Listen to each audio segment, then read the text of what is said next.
गांव-गांव कमलनाथ, घर-घर कमलनाथ। इसके पीछे आशा ये है कि जो कांग्रेस की रीतियां नीतियां हैं वो हम घर-घर तक पहुंचाएं। ये तो तय है कि 2023 का चुनाव कांग्रेस कमलनाथ के चेहरे पर ही लड़ेगी। मुद्दा भी 15 महीने बनाम 15 साल ही होगा और अब इसे मूर्त रूप देने की तैयारी भी कर ली गई है। कांग्रेस गांव-गांव कमलनाथ, घर-घर कमलनाथ अभियान चलाएगी। कांग्रेस के सामाजिक प्रकोष्ठ को इसकी जिम्मेदारी मिली है। इस अभियान का उद्देश्य कांग्रेस की नीति और नाद को घर घर पहुंचाना होगा। लेकिन सवाल ये है कि क्या कांग्रेस संगठन इतना मजबूत है कि इस अभियान को सफल बना पाए, क्योंकि इस तरह के आयोजनों के लिए बीजेपी ही जानी जाती है। खैर, ये अभियान कांग्रेस के लिए कितना महत्वपूर्ण होगा, ये भी कांग्रेस ने समझाने की कोशिश की है। इस अभियान में मूल भावना ये है, हमारे मध्य प्रदेश कांग्रेस कमेटी के अध्यक्ष कमलनाथ जी की जो उपलब्धि रही उनके मुख्यमंत्रित्व कार्यकाल की, उसे हम घर घर पहुंचाएं, गांव-गांव पहुंचाएं और इसके साथ साथ हमारे नेता राहुल गांधी जी का जो संदेश है उसे हम घर घर और गांव-गांव। 2023 के चुनावों से कांग्रेस को काफी उम्मीदें हैं।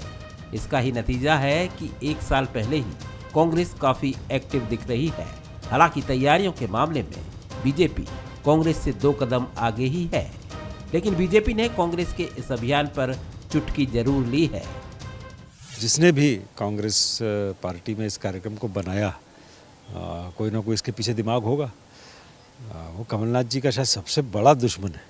अगर चले भी गए तो उनको गांव-गांव कमल और घर घर कमल मिलेगा। कमलनाथ तो खैर क्या पहुंचेंगे, ये भारतीय जनता पार्टी के अभियानों की नकल करने के कांग्रेस के काम है। जाहिर है 2023 के चुनाव में कांग्रेस को बीजेपी संगठन से कड़ी टक्कर मिलेगी। इसलिए अभी से कांग्रेस अपनी नीति और कमलनाथ को घर घर पहुंचाना चाहती है। लेकिन कांग्रेस का ये नया अभियान कितना असरदार होगा, ये तो वक्त ही बताएगा, क्योंकि इससे पहले कांग्रेस ने घर घर चलो अभियान भी चलाया था, जिसका कुछ खास असर जमीन पर नहीं दिखा था।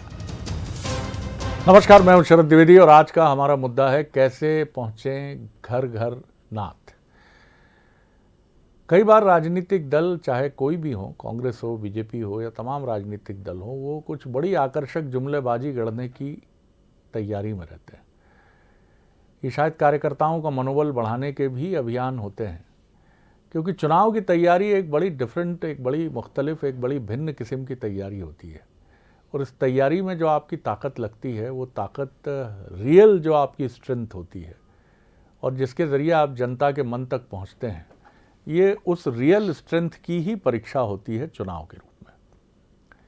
आप कह लीजिए हम तो घर घर हैं, हम तो एक एक जगह हैं, हम तो पहुंच चुके हैं, लेकिन ये कहना पड़ता है आपको। और यही वजह है कि राजनीतिक दल चुनाव के पहले न सिर्फ बढ़ चढ़कर दावे करते हैं, बल्कि अपने कार्यक्रमों को सुपर सफल बताते हुए ये भी दावा करते हैं कि इस कार्यक्रम के ज़रिए तो उन्होंने अपनी सफलता का रास्ता पूरी तरह खोल ही लिया है। लेकिन कई बार जब हम चुनाव के नतीजे देखते हैं तो समझ में आता है कि जनता कुछ और ही सोच रही थी, जनता के मानस में कोई और ही चीज़ थी। इसका ये अर्थ नहीं है कि इन कार्यक्रमों का कोई फ़ायदा नहीं होता है। कार्यक्रम कार्यकर्ता को व्यस्त रखने का और पार्टी के अभियान से जोड़े रखने का एक महत्वपूर्ण टूल होते हैं, उपकरण होते हैं। लेकिन उसके साथ ही आप जनता के लिए इस चुनाव के माध्यम से क्या प्रस्ताव लेकर आए हैं, क्या आप उसके लिए करना चाह रहे हैं, और जिसको आप और हम अंग्रेज़ी का एक शब्द होता है आपका इंटेंट, आपका आशय, आपके भीतर जो आप सोच रहे हैं जो जनता के हित में है, अगर आप उसको जनता तक ट्रांसलेट करके सही रूप में पहुंचा देते हैं तो सही मायनों में आप सफल हो जाते हैं। और इसीलिए चुनाव के नतीजे कई बार बड़ी अलग तरह की कहानी कहते हैं, क्योंकि वो राजनीतिक दल जो बहुत कोशिश करते हैं, बड़े अभियानों में जुटते हैं, लेकिन वो जनता को ये ट्रांसलेट करके बताने में सफल नहीं हो पाते कि आखिर उनके पास जो ऑफरिंग है जनता के लिए वो कितनी सच्ची और असली है। आज इसी पर बात करेंगे हम, लेकिन इसके पहले वो 3 सवाल जिन पर हमारी चर्चा केंद्रित होगी। सवाल नंबर 1, आखिर कैसे गांव-गांव कमलनाथ, घर घर कमलनाथ अभियान सफल होगा? सवाल नंबर 2, क्या कांग्रेस संगठन इतना मजबूत है कि कमलनाथ की बात घर घर पहुंचा पाए? सवाल नंबर 3, क्या कांग्रेस की नीति पर बीजेपी की रणनीति भारी पड़ेगी? आज इसी विषय पर हम बात करेंगे। जो मेहमान हैं उनसे मिलिए। हमारे साथ हैं मनोज सैनी, हमारे एग्जीक्यूटिव एडिटर, पॉलिटिकल एडिटर। बहुत स्वागत है मनोज जी आपका। प्रताप भानु शर्मा जी हैं, कांग्रेस के वरिष्ठ नेता, पूर्व सांसद, उनका बहुत स्वागत है। आशीष शर्मा जी हैं, बीजेपी के वरिष्ठ विधायक, वरिष्ठ बीजेपी के नेता, उनका स्वागत है। मनोज, किस तरह देखते हैं इस अभियान को? और अभियान तो दोनों ही राजनीतिक दल बड़े ज़ोर शोर से शुरू करते हैं, लॉन्च करते हैं, लेकिन जो असली लड़ाई है वो लड़ाई यही है कि जनता के हित के लिए जो आपका इंटेंट है, आपका आशय है, आपकी सोच है, उसको आप कितना ट्रांसलेट करके जनता तक पहुंचाते हैं। बहरहाल आप किस तरह देखते हैं? देखिए, पहले भी घर घर अभियान चला था कांग्रेस का कुछ दिन पहले, जिसकी शुरुआत देवास से कमलनाथ जी ने की थी।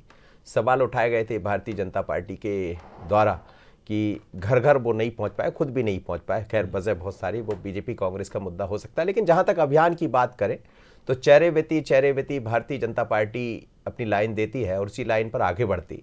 लेकिन बड़ी बात यह है कि उसी संगठन को आधार बनाकर अब कांग्रेस भी आगे बढ़ रही, जो निश्चित रूप से एक इशारा करती है इस तरफ कि अब कांग्रेस अपने अलग अलग प्रकोष्ठों को चलायमान रखना चाहती है। यानी चलते रहिए, आप चलते रहेंगे तो मंजिल ठीक है, पूरी मंजिल तक आप ना पहुंचे, लेकिन चलते चलते कुछ लाइन तो आप, कुछ कदम तो आगे बढ़ेंगे।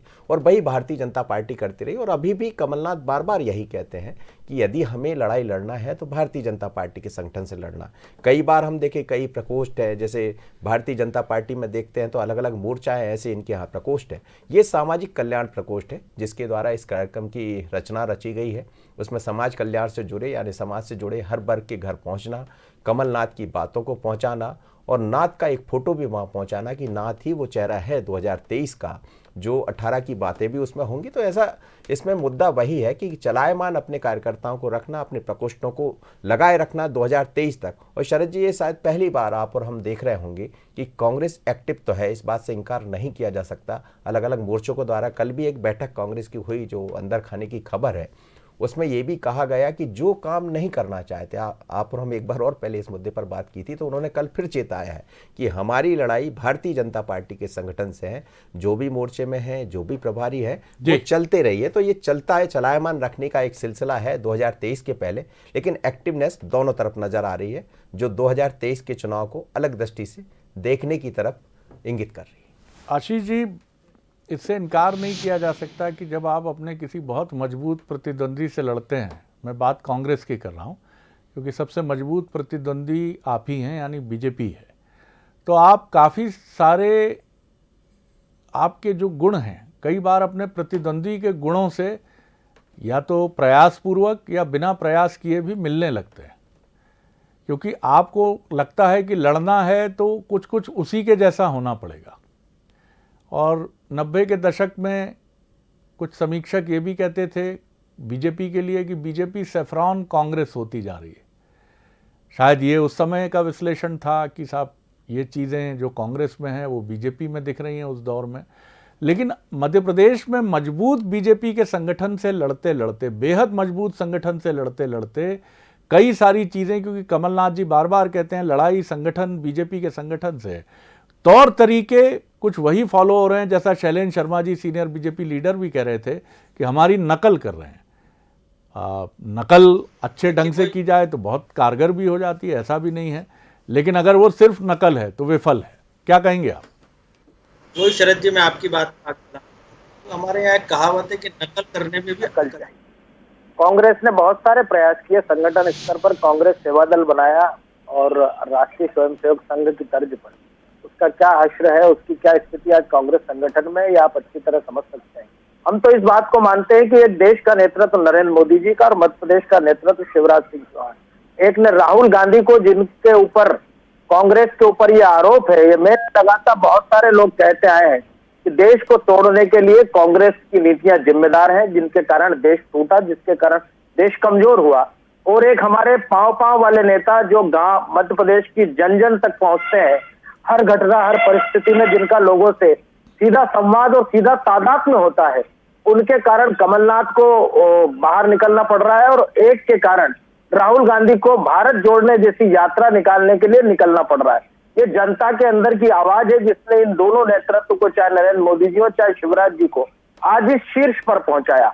मैं तो शुरू से ये इस बात को कहता आया हूं कि कांग्रेस को अगर यात्रा भारत जोड़ो की निकालना थी तो कश्मीर में निकालना थी, जिसके कारण, जिनकी नीतियों के कारण कश्मीर में आतंकवाद बढ़ा। उन नक्सलवादी क्षेत्रों तक जाना था जहां पर लोग भारत के कुछ हिस्से को अलग करने की बात करते हैं। उन दक्षिण भारत के राज्यों में जाना था जहां पर कहीं ना कहीं आज अराजकता की स्थितियां निर्मित होती है। अगर वहां राहुल गांधी यात्रा निकालते तो मुझे लगता है कि भारत जोड़ो का उनका मिशन सफल होता। खुद की ब्रांडिंग और खुद के नेतृत्व को दिखाने के लिए वो इस तरह की यात्रा निकाल रहे हैं। कमलनाथ जी जब मुख्यमंत्री रहे तब पूरे 15 महीने वो वल्लभ भवन की 5वीं मंजिल से बाहर नहीं आए। आज उनको जब लग रहा है कि भारतीय जनता पार्टी के नेता तो स्वयं, हमने बूथ संपर्क अभियान चलाया, बूथ सशक्तिकरण अभियान चलाया और विभिन्न कार्यक्रमों के माध्यम से हमारे कार्यकर्ता बूथ स्तर तक पहुंचते ही है। ये हमारे संस्कार में, ये हमारी पार्टी की परिपाटी है। इसलिए हमें तो जनता के बीच सदा रहना ही है। हमारा नेतृत्व भी रहता है, हमारे विधायक मंत्री भी रहते हैं, हम भी रहते हैं। लेकिन कांग्रेस को आज ये लग रहा है कि अगर मध्य प्रदेश में आगे जाना है तो जनता से जुड़ना पड़ेगा, इसलिए आज वो इस तरह की कवायद कर रहे हैं। लेकिन भारतीय जनता पार्टी के संगठन जैसा संगठन किसी राजनीतिक दल के पास भारतवर्ष में नहीं है। हमारा कार्यकर्ता प्राण प्राण से जुटता है, विचारधारा के लिए लड़ता है और विचारधारा को एक मुकाम तक पहुंचाता है। इसलिए कांग्रेस कितने भी जतन कर ले, घर घर तक पहुंचे, जन जन तक पहुंचे, लेकिन जो लोग उनसे मिलना ही नहीं चाहते, जो लोग उनकी नीतियों की सराहना नहीं करते, जो लोग भारतीय जनता पार्टी सरकार के कामों से खुश हैं, जिन्हें मकान मिला है, जिन्हें इलाज मिला है, वो सब लोगों के पास कांग्रेस के कितने भी नेता पहुंच जाए कुछ चमत्कार नहीं कर पाए। प्रताप भानु जी, वही फिर हम कई बार पहले भी बात करते हैं कि वही दीवार याद आती है कि अगर कांग्रेस पूछेगी कि मेरे पास संगठन है, ये है, वो है, कमलनाथ जी हैं, ये तमाम चीज़ें, आपके पास क्या है? बीजेपी का जवाब यही होगा कि हमारे पास एक ऐसा मजबूत संगठन है जिसके बारे में अभी आपको बहुत तैयारी करनी होगी। आप सब कुछ ला सकते हैं, लेकिन बीजेपी जैसा मजबूत संगठन और एक अनुशासन, मैं नहीं कहूँगा कि वो कांग्रेस में रहा नहीं। आपके अतीत की तरफ हम चलें तो हमने देखी हैं वो चीज़ें, और 1925 के पहले तक तो सेवा दल एक ऐसा संगठन था कि जिसकी मिसालें भी दी जाती थी 1925 से लेकर बल्कि आज़ादी के समय तक, और इसीलिए सेवा दल एक बहुत गौरवशाली संगठन था। तमाम चीज़ें थी, वो था क्यों हो गया ये भी एक बड़ा सवाल है। लेकिन आप ये जो अभियान शुरू कर रहे हैं, चलिए बीजेपी से आप सीखने की कोशिश कर रहे हैं, अच्छी बात है, लेकिन उसकी वास्तविकता को भी आपको आत्मसात करना होगा। जी शरद जी, सच्चाई तो यह है कि आज संगठन सबसे ज्यादा मजबूत हमारी कांग्रेस पार्टी का ही है, और जितने भी जनता के हित के कार्यक्रम, मिलने के कार्यक्रम, पद यात्रा के माध्यम से, गांधी चौपाल के माध्यम से, घर घर चलो कार्यक्रम के माध्यम से आज कांग्रेस पार्टी चला रही है कमलनाथ जी के नेतृत्व में। मेरे ख्याल में भाजपा के सिर्फ मीटिंगें भोपाल में हो रही हैं, उनके कार्यालय में हो रही हैं, और उनके संगठन को सत्ता चला रही है, मुख्यमंत्री चला रहे हैं। अब वो पुरानी बात आशीष जी भूल जाएं।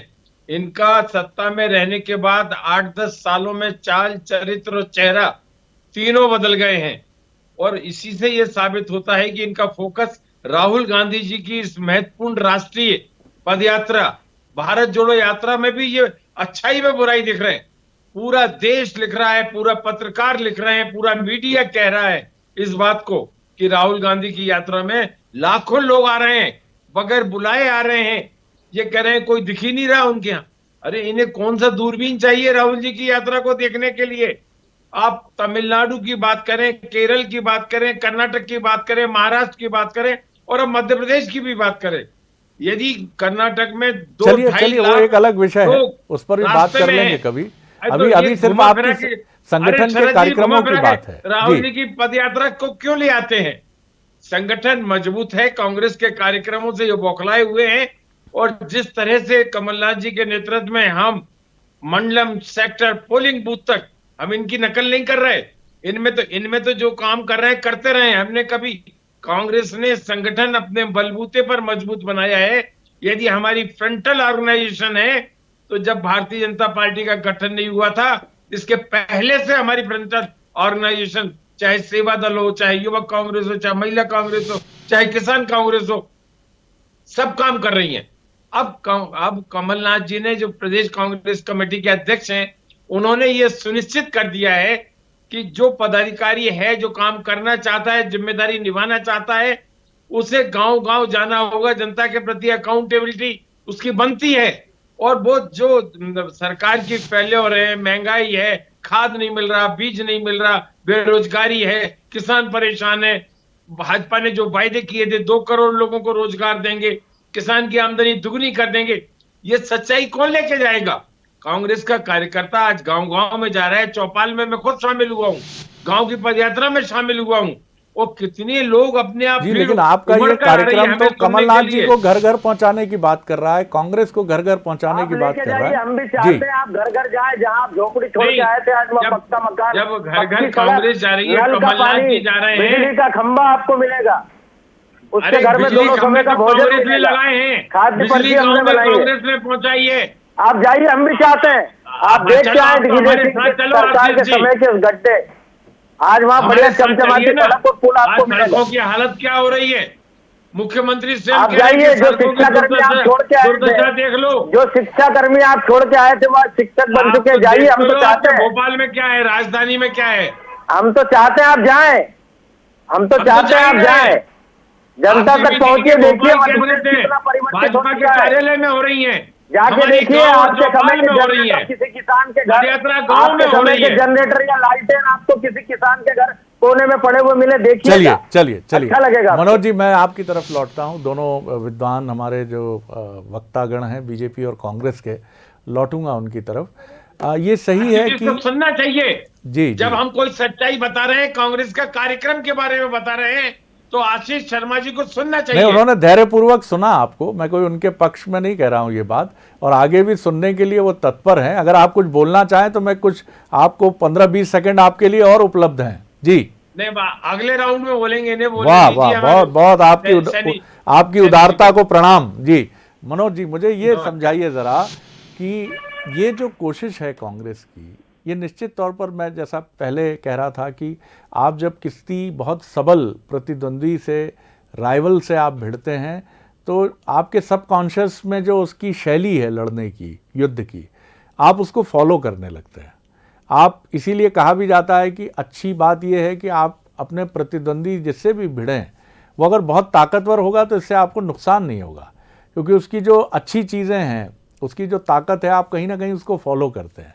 लेकिन कांग्रेस के लिए महत्वपूर्ण ये बात है, क्योंकि हमने ऐसी भी बातें सुनी हैं कि 14 महीने का जो कांग्रेस का कार्यकाल है, उसमें अगर कोई क्षुब्ध रहा तो वो कांग्रेस का कार्यकर्ता रहा, और कॉन्ट्ररी ये बात हर सत्ताधारी दल के कार्यकर्ता के लिए कही जाती है, बीजेपी के कार्यकर्ता के लिए भी कही जाती है। लेकिन कांग्रेस के लिए ये बात इसलिए महत्वपूर्ण थी कि इतनी हिमालयी अपेक्षाएं थीं, इतने अरसे बाद सरकार आई थी, और नए मंत्री थे, युवा मंत्री थे, वो भी तौर तरीके जब तक समझते, कार्यकर्ताओं की अपेक्षा को समझते, तब तक सरकार जा चुकी थी। ऐसे में आप कार्यकर्ताओं का ये कार्यक्रम, क्या एक बड़ी चुनौती ये भी आप देखते हैं कि कार्यकर्ता कितने इन्वॉल्व होंगे इसमें? देखिए, कार्यकर्ता इन्वॉल्व होगा, क्योंकि वो समझ रहा है, जो आपने कहा कि जब एक बार हम सत्ता का मजा चख लेते हैं, हालांकि लगातार कांग्रेस तो लंबे अरसे तक सत्ता में रही, लेकिन सत्ता से दूर भी लंबे अरसे के लिए हुई, 15 साल लगभग दूर रहना पड़ा। उसके बाद जब मौका मिला तो 18 महीने जिसका आप भी जिक्र कर रहे थे, उसमें बहुत सारी कमियां, खामियां, सब कुछ सामने आई। उसके बाद भारतीय जनता पार्टी का कार्यकर्ता दूर हो गया, उसने भी वो देख लिया कि सत्ता से दूर होना कितना, क्या क्या उठाना पड़ता है, किसके खिलाफ मुकदमे दर्ज होते हैं, सत्ता का कितना आनंद होता है। तो हमें लगता है सत्ता का आनंद और सत्ता को दूर करना दोनों पार्टियों ने भोग लिया, दोनों ने समझ लिया। और इसीलिए शरद जी, ये चुनाव 2023 का बहुत अलग, जिसकी तरफ आप इशारा कर रहे हैं, तो कार्यकर्ता के पास बार बार यही बताया जा रहा है कि आपको याद है अब आपकी सत्ता नहीं है, सत्ता थी वो 18 महीने की, तो आपने क्या किया, जो जाति की है उससे दूर हो जाइए, कमलनाथ का बार बार कहना है। और घर घर जाकर कार्यकर्ता को बता दीजिए कि वो हाँ, जहाँ चूक हुई है, जहाँ गलती हुई है, उसके लिए माफ़ी मांग लीजिए। पर अब हमें बीजेपी के संगठन की तरह, जिसके हम बार बार जिक्र इसलिए करना होता है कि ये तो सच है कि यदि आप मंडल गए हैं तो मंडलम आपने बना दिया, यदि आप पन्ना गए हैं तो आपने पेज बना दिया, तो जिक्र वही है एक ही जैसे कार्यक्रम है, लेकिन आप एक साथ कार्यक्रम की तरफ चलते हैं तो कार्यकर्ताओं की जरूरत दोनों ही पार्टियों को है। एक तरफ कुछ नाराजगी है, एक तरफ उम्मीदें हैं कि हो सकता है इस बार कुछ आनंद मिल जाए या उस जगह तक पहुंच जाए, लेकिन चैलेंज चुनौतियां दोनों पार्टियों की तरफ दिखाई देते, क्योंकि चलायमान नहीं है ये संगठन, इस समय बहुत तेजी से चल रहा है। बीजेपी भी उसी तरह आगे जा रही है, क्योंकि वो देख रही कि हमारा जो मुकाबला है वो 18 से और ज्यादा 23 में दिखाई देगा। तो इसीलिए बीजेपी और कांग्रेस दोनों के कार्यकर्ता एक्टिव नजर आ रहे हैं, पर कितने, और इसीलिए अलग तरह के कार्यक्रम चलाए जा रहे हैं। यदि एक जरा सा भी आप रुक जाएंगे तो फिर 23 दूर हो जाएगा। जी चलिए आशीष जी, एक छोटी टिप्पणी आपकी, क्योंकि ये निश्चित तौर पर जो पूरा मॉड्यूल है संगठन का, उसमें बीजेपी की कोई सानी नहीं है। अब बिल्कुल सही है ये भी कि कांग्रेस मंडलम भी बना रही है, पन्ना प्रमुख वाली शैली को भी फॉलो कर रही है, और अब घर घर, जैसे आपके यहाँ कहा जाता है, घर घर मोदी और घर घर भाजपा, घर घर शिवराज, घर घर बीजेपी, ये नारे को फॉलो करने जैसी ही बात ये भी नज़र आती है। ये बात हम पहले कर चुके कि इसको प्राणपण से सक्रिय करने वाली जो सबसे महत्वपूर्ण इकाई है वो है कार्यकर्ता। तो ये कार्यकर्ता कहाँ से लाएंगे? लेकिन आपकी पार्टी की मैं बात करूं, आप कितने आश्वस्ति भाव से ये कह सकते हैं कि आपकी जो शैली है जैसी चलती चली आई है, हालांकि 2018 में उस शैली में चूक थी ये मैं नहीं कहूँगा, लेकिन कुछ गफलत तो हुई, लेकिन इस बार उससे भी अलग हटकर आप और ताकत से मैदान में। देखिए शरद जी, राजनीतिक सफलता के लिए नेता, नेतृत्व, कार्यकर्ताओं की फौज और सबसे बड़ी बात है समर्पण और लक्ष्य के प्रति जुनून। ये सब भारतीय जनता पार्टी के कार्यकर्ता के अंदर आपको दिखेगा। मध्य प्रदेश में आज भारतीय जनता पार्टी का जो नेतृत्व, चाहे संगठन का हो चाहे सरकार का हो, इसके बराबर का कोई नेतृत्व कांग्रेस पार्टी के पास नहीं है। कमलनाथ अपने परिश्रम से, कमलनाथ अपने चातुर्य से जितना कर पा रहे हैं उतना कर रहे हैं, लेकिन उनको भी लग रहा है कि कांग्रेस जिसमें घुन लग चुका है, जिसमें दीमक लग चुकी है जिसके संगठन में, उसको खड़ा करना बहुत मुश्किल काम है। ये बात कमलनाथ भी समझते हैं। और सबसे बड़ी बात है कि उनका विश्वास जो है, जो संगठन पर होना चाहिए, क्योंकि जो दूध का जला होता है वो छाछ को भी फूंक फूंक कर पीता है, इसलिए उनकी बॉडी लैंग्वेज से और उनके बयानों से ये बात भी परिलक्षित हो रही है कि उन्हें खुद को कांग्रेस के संगठन के ऊपर उतना विश्वास नहीं है जितना शायद 2018 में रहा होगा। लेकिन हम विपक्ष को ना कमजोर आंक रहे हैं, ना उसकी कमजोरी की तरफ हम ध्यान दे रहे हैं। हमारा लक्ष्य जो हमारे हर संगठन के माध्यम से हर चुनाव के लिए जो प्रबंधन होता है, हमारा जो टीम बनती है, बूथ स्तर तक की जो हम रचना करते हैं, जिस तरह से हमारा मीडिया विभाग होता है, जिस तरह से हमारा प्रचार प्रसार विभाग होता है, तो अच्छे नेतृत्व के साथ सत्ता के कार्यों को जनता तक पहुंचाकर उसे वोट बैंक में तब्दील कराना, उससे विजयश्री की राह बनाना, इस काम को करने में भारतीय जनता पार्टी का कार्यकर्ता माहिर है।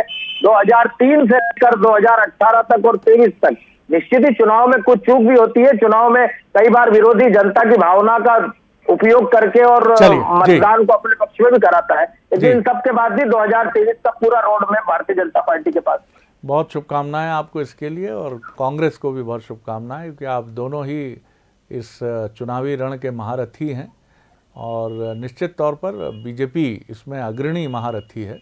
लेकिन कांग्रेस ने मजबूत चुनौती 2018 में दी और सरकार भी बनाई, और इस बार फिर कुछ उसी इरादे के साथ मैदान में है। कितनी कामयाब होगी, नतीजे बताएंगे। प्रताप भानु जी, आपकी चुनौती यही है कि आपका जो कार्यकर्ता है वो कितनी ताकत से मैदान में उतरेगा, क्योंकि इस बार चुनावी रण के एक संगठन के खास तौर पर जो महारथी नेता हैं, जो कार्यकर्ताओं का दर्द सुनकर उसको दवा में बदल देते हैं, दिग्विजय सिंह, वो इस बार कितने, मैं ये नहीं कह रहा हूँ कि वो नहीं नज़र आएंगे, लेकिन ऐसी संभावनाएं हैं कि उनकी व्यस्तता और जिस तरह से केंद्र की राजनीति में अब उनकी एक भूमिका हमें निरंतर दिख रही है, और कुछ ऐसी भी खबरें हैं कि उन्होंने भी अब मन बनाया है कि केंद्र की राजनीति में अभी फ़िलहाल उनकी अधिक सक्रियता होगी। तो आपके लिए चुनौती ये है कि कमलनाथ जी के अलावा दूसरा नंबर 2 का कोई नाथ कांग्रेस में नज़र नहीं आता। सर, दिग्विजय सिंह जी, क्योंकि ये कार्यकर्ताओं से जुड़े रहे हैं, प्रदेश से हर स्टेज पर उन्होंने काम किया है, हर स्टेज पर कार्यकर्ताओं को मदद की है। आने वाले चुनाव में भी उनकी अहम भूमिका रहेगी, इससे इस पर प्रश्न चिन्ह नहीं लग सकता है। राष्ट्रीय स्तर पर जो भी जिम्मेदारियां उनको मिले उनका निर्वहन वो करेंगे, पर कमलनाथ जी, दिग्विजय सिंह और उनकी पूरी कमलनाथ जी की एक जो कोर टीम है जो मिलकर काम कर रहे हैं, वो मध्य प्रदेश में कांग्रेस की सरकार बनाएगी, और इसीलिए इनकी चिंता की ज्यादा हो रही है। और मुझे जो अभी आशीष शर्मा जी ने कहा कि कांग्रेस में घुन लग गया है, मुझे लगता है कि ये कांग्रेस की पदयात्रा राहुल गांधी की देख नहीं रहे, ये जीतने की धुन है, भारत निर्माण की धुन है। घुन तो भाजपा के सोच में लग गया है, अपने इस सोच को बदलिए। जो प्रैक्टिकली दिख रहा है आज जमीन चलिए पर, सर, वक्त नजर आ नहीं रहा है है मेरे पूरे पास। देश की जनता को, जी। उसे देखिए आप पूरे ध्यान से। चलिए। कि आज जनता क्या चाह बहुत रही है, बहुत क्या शुक्रिया बदलाव है। प्रताप भानु और जी, जितने राज्य छूट रहे बहुत हैं, उन शुक्रिया सबको माफी है। आशीष जी, बहुत शुक्रिया मनोज जी। धन्यवाद, थैंक यू। निश्चित तौर पर चुनावी रण के दोनों जो सम्रांगण के प्रतिद्वंद्वी हैं वो अपनी अपनी रणनीति और अपनी अपनी सोच और दृष्टि के साथ मैदान में हैं, अपने अपने दावे भी हैं। और ये बिल्कुल सही बात है कि न सिर्फ कांग्रेस बीजेपी के साथ मुकाबले में बने रहने की पुरजोर कोशिश कर रही है, बल्कि वो बीजेपी की रीति नीति और बीजेपी के तौर तरीक़ों को भी अपनाने की कोशिश करती नज़र आ रही है।